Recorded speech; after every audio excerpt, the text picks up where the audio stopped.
This is really not good.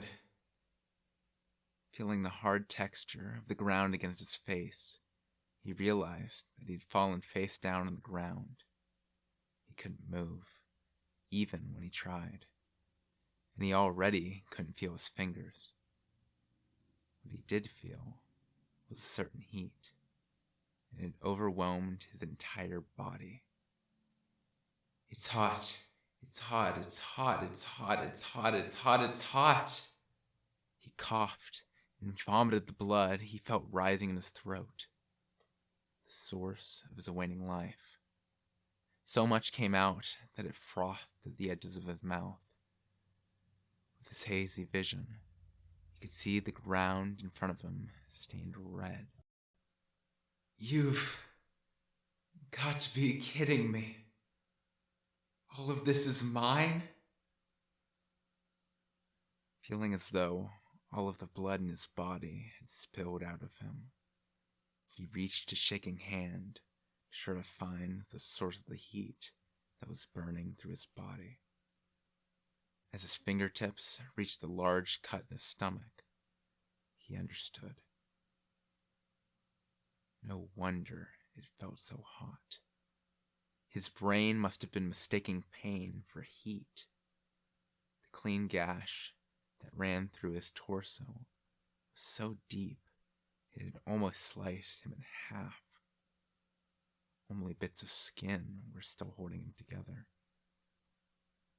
In other words, he had run right into a checkmate in the chess game of his life.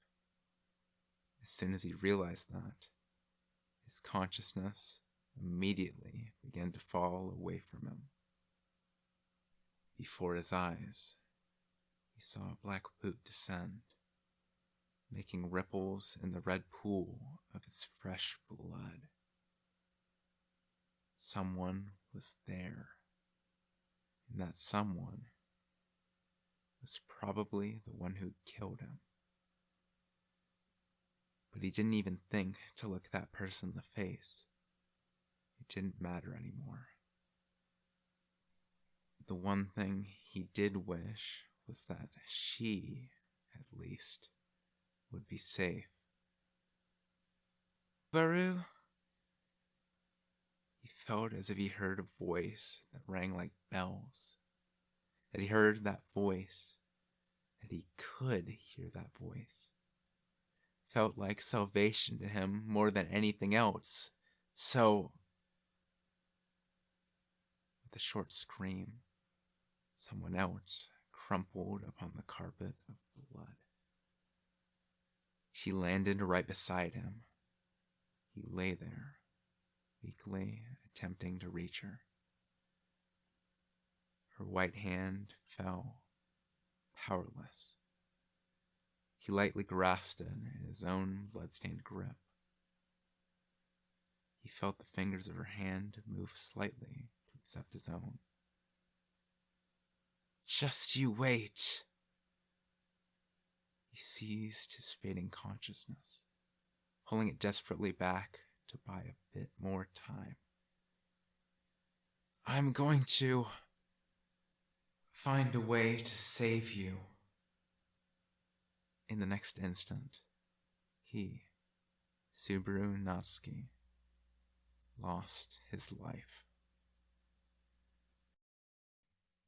And that's the remake for the prologue of ReZero starting life in another world.